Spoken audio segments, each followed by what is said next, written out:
All right, well, welcome to this really quick webinar put together for you, just talking to you about your training intensity.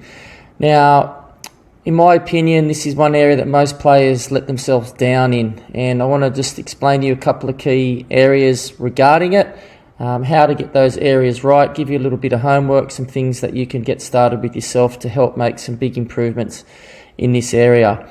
Now, from my experience, when we get shifts with our training intensity, we get big gains in our performance. And the reason is, keep this in the back of your mind through this whole presentation and reading this blog. If we get you used to training at between a 7 to a 9 out of 10 every time you walk on the practice court, when you play matches, very rarely you're going to go above a 9. It's pretty much not going to happen. That means absolute full exhaustion. Okay, so if we're used to training between a 7 to a 9, most of the time you play, you might hover around a 6. You might go up into a 7 and 8, potentially sometimes a 9.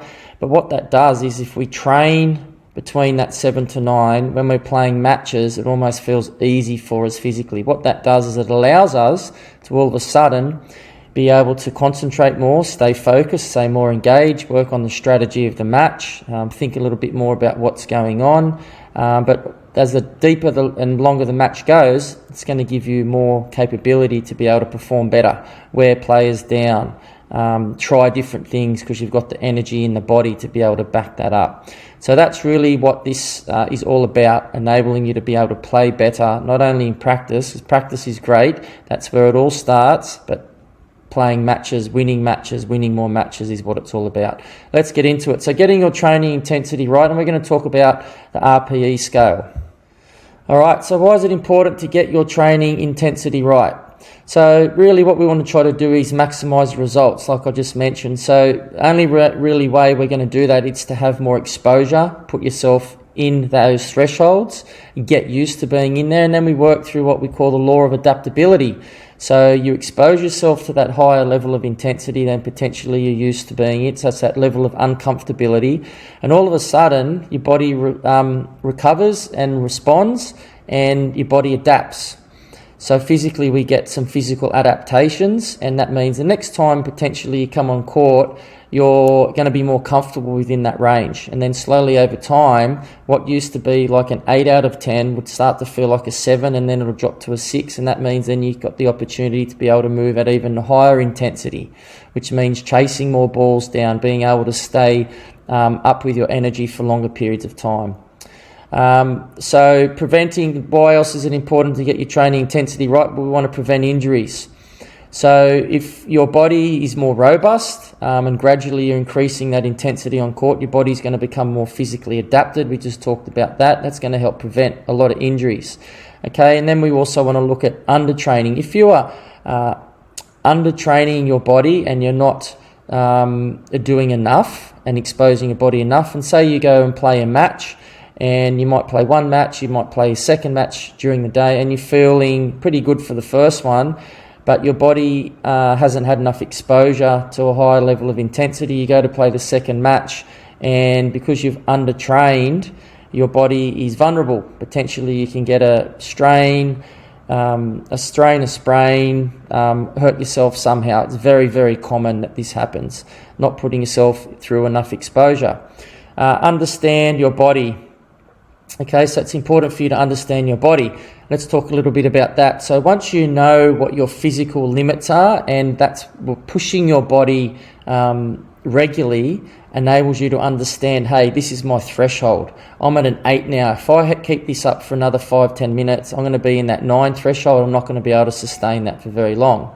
All right. But what it does is it starts to give you the ability to be able to just understand your body. Hey, how am I feeling? I've still got plenty left in the reserve because I know I can get myself up here. I do that regularly, and I'm just playing down here, and I'm in control of that match. So I know I've got this as backup. So we use it for different ways. We use it to make sure we're maintaining our energy, and we also use it to instill a bit of confidence in ourselves and go, hey, you know what? I've still got plenty left in the reserve. So understanding your physical capabilities is very, very important.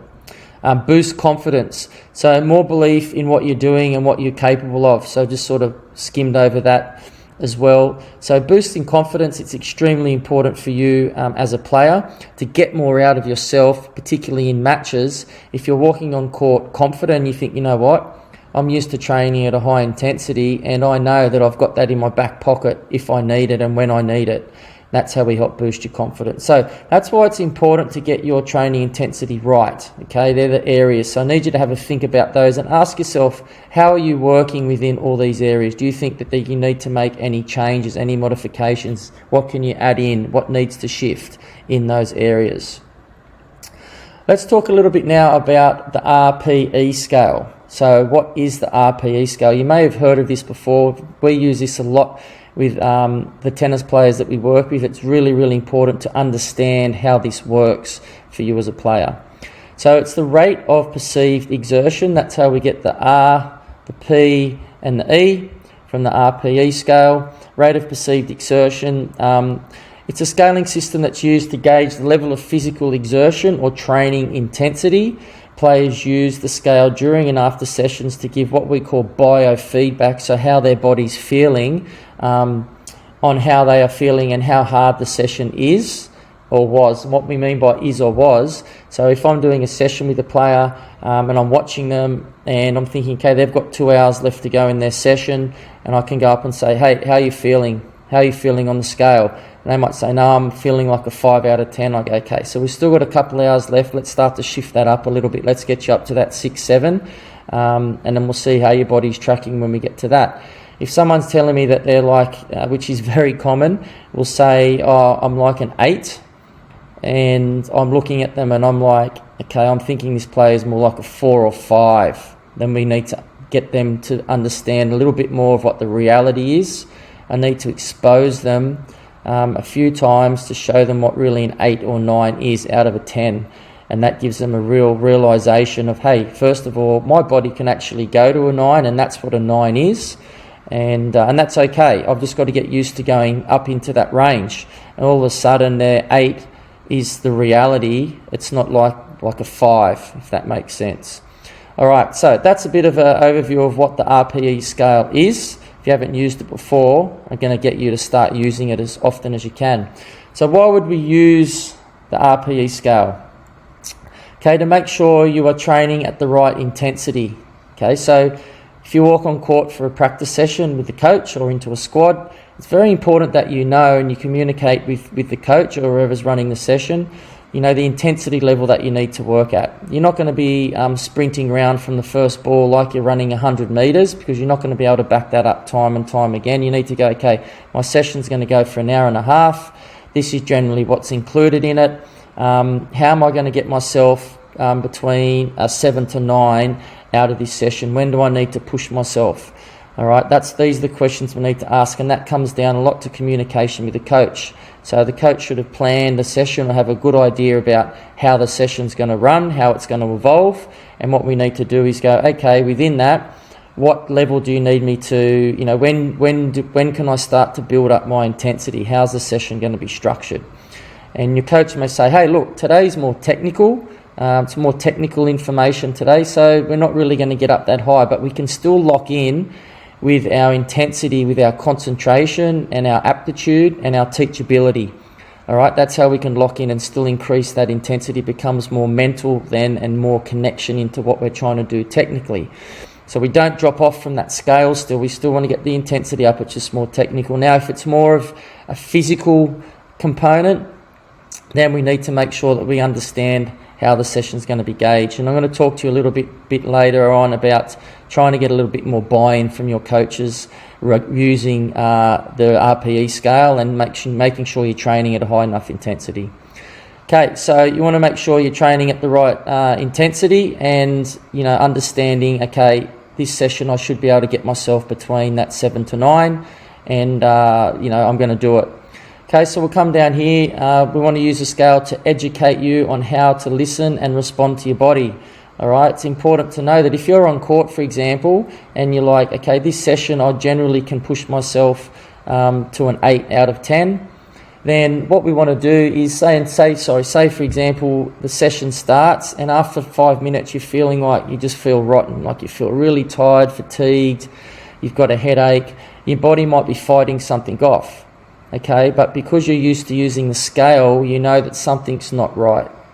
Something's not right. That's when you communicate with yourself, you communicate with those around you on, hey, what should we do here?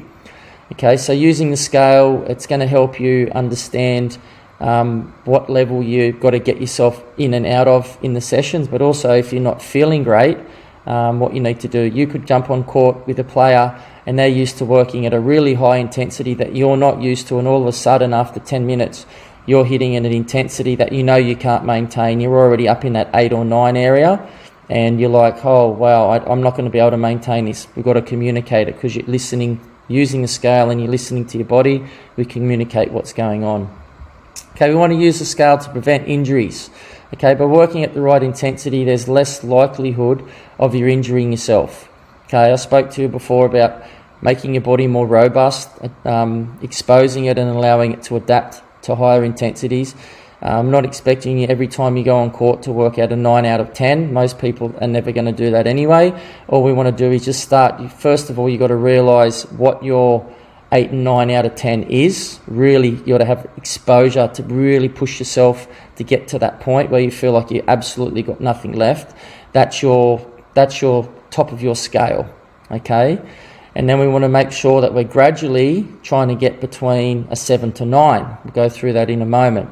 And that's a good way. You think, some people might think, well, that's how I'm going to get injured, but no, it's not. If it's a gradual progression, yeah, your body's going to become more resilient and more robust. It's the best way to prevent injuries. Okay, to encourage you to work at a higher intensity at times, this helps you progress faster. So if we know, okay, these 3 sessions a week are super intense, I'm playing with players that are a lot more physical than me, they're a lot fitter than me, they're a lot older or younger, whatever the case, and you know that you're going to get challenged, we've got to lock those sessions in, flick the mind on and go, okay, during those sessions, this is my opportunity a few times a week to lift to that higher level. I'm going to embrace it, I'm going to get uncomfortable, and I'm going to hang in there as long as I can. And using the scale really enables you to do that. You might be halfway through the session and go, this is awesome, I'm like at a 7, 8 out of 10, I'm hanging in here. 2 weeks ago, I couldn't do that. We build confidence from this.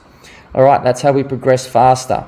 Last one, to help those around you understand how you're feeling and get to know your body. Very, very important. From a tennis fitness trainer's perspective, being myself and my team, we need to know what players' limitations are. We need to know where they are sitting on scales for certain parts of a session or within a program. And then that helps us with our programming. It helps us understand, hey, okay, we know that typically, this is hard for them, but they do really well with these things. Okay, in this area here, let's try to get them up at a higher intensity, which is going to help boost everything for them. Helps us understand how to prevent injuries by not overloading players as well.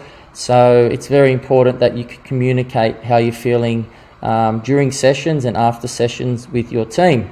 All right, let's move on. So how do we use the scale? Well, you can see here we've got a bit of an overview of a scale, and you can feel free to use this. So we'll start with number 1. Okay, so very light activity. So anything other than sleeping, watching TV, riding in the car. Then we move our way up to, maintaining anything that, 2 to 3 would be something just like walking around. 4 to 6 feels like you can exercise for hours. You're sort of breathing moderately to heavily, but you can easily hold a conversation. That would be something like walking, okay? So once we start to get up into that higher 6 to 7 bracket, then it's more vigorous. So this would be more tennis. This is where we need you on court. We don't want you really sitting down anything lower than a 6, which means when you walk on court, you need to have warmed up effectively. If you're not sure how to do that, you can check out our online programs. All of them have warm-ups in them. There's a link in the blog for you for that. So we don't want you walking on court feeling anything less intensity that you feel like you've really warmed up than a 6 out of 10. All right, I'm sure that makes sense. So if you walk on and you already feel like the intensity's up, you're ready to go, then we got the opportunity to push easily up into this 7 to 8 area. This is in training, right? Training and practice. If we get used to training in that 7 to 8 area, occasionally getting up into the 9 during the session, all of a sudden that's the kind of player you become. That's the kind of player you become. I can guarantee you, if you're sitting down in a 4 to 5 and a 6 in practice sessions, you're going to become a 4 or 5 player. Okay, that's where you're going to sit. That's the reality. You can't expect yourself to play at an 8 or 9 out of 10 quality-wise for hours on end if you don't train there. That is the reality of it. That's why I'm taking you through this now.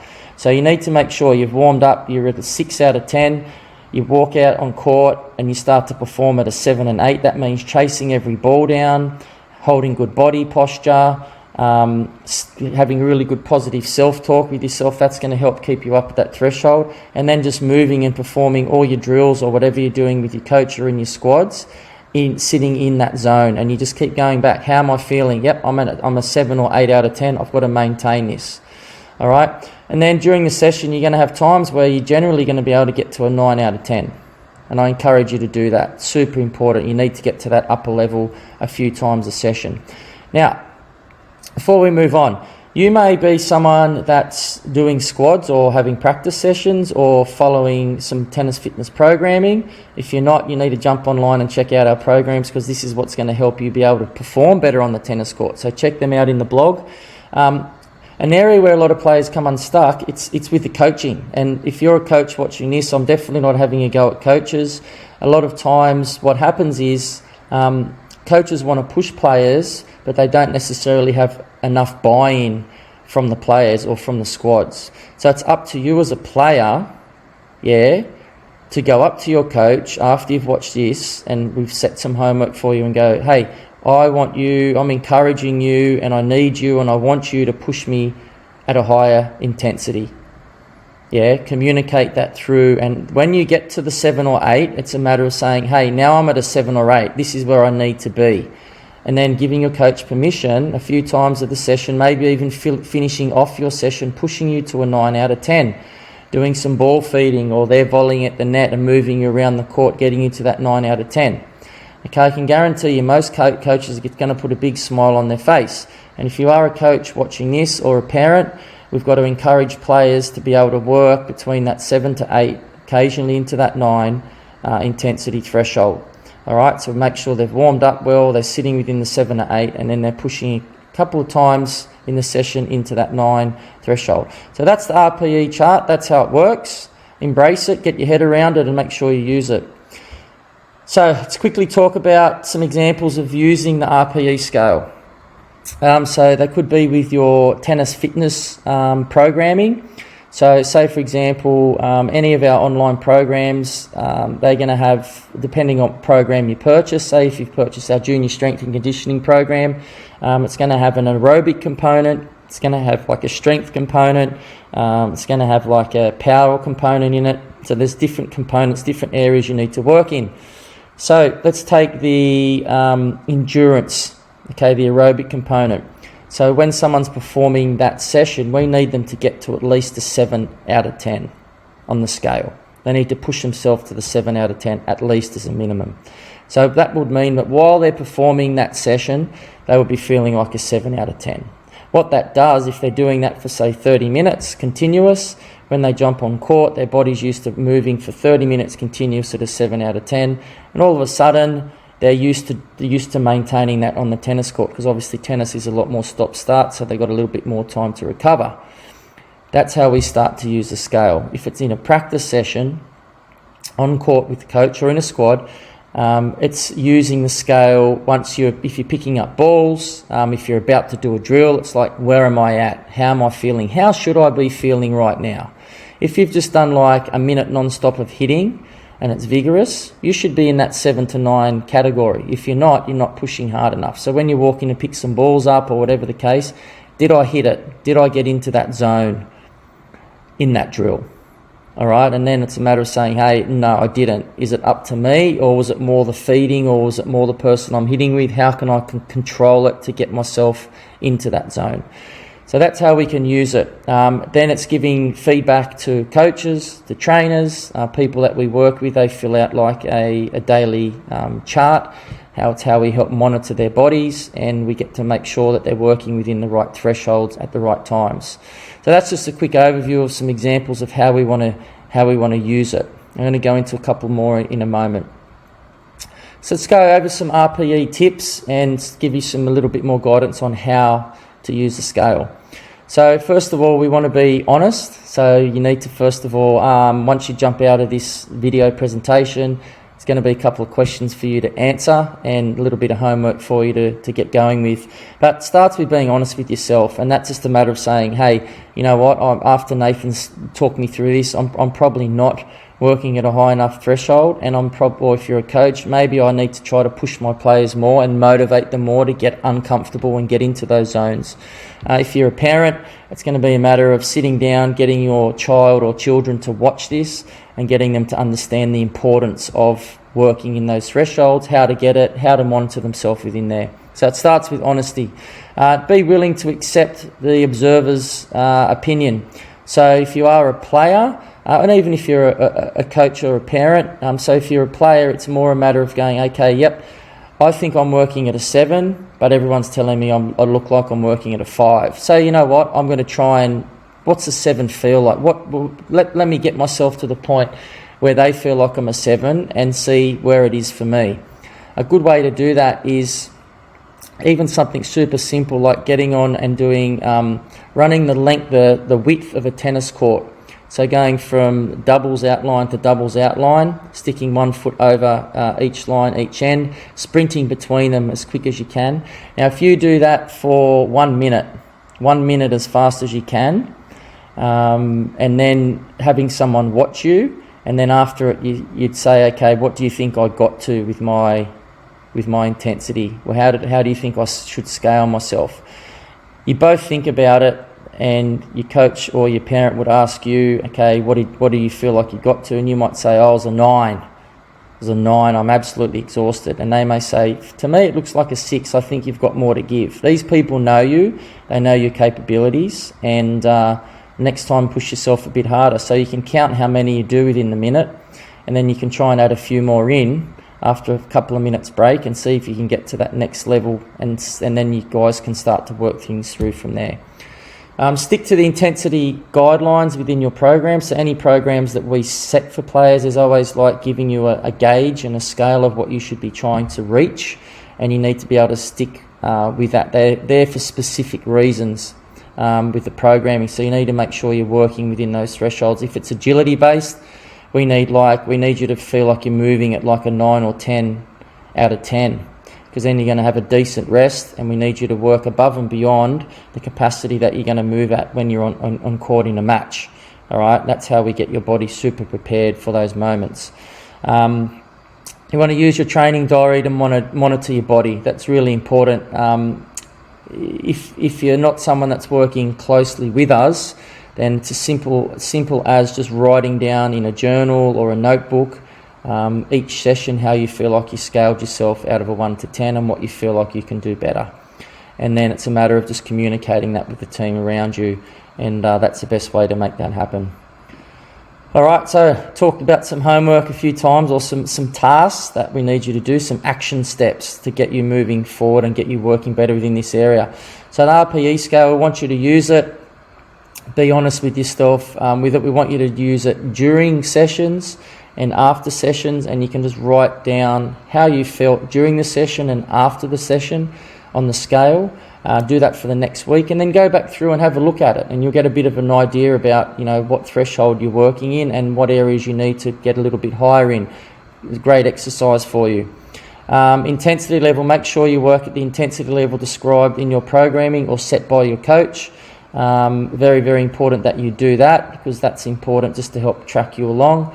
And feedback, give as much feedback as possible to those around you, especially during on-court practice. Okay, so you need to communicate these things with your coach. If you're sitting at a 4 during practice sessions, once again, we can't expect you to get to match play and be performing at a 4 and play well. And we can't also expect you to practice at a 4 and play at a 9 out of 10. Not going to happen. It's not going to happen. So this is your opportunity to push into those areas and get better at them.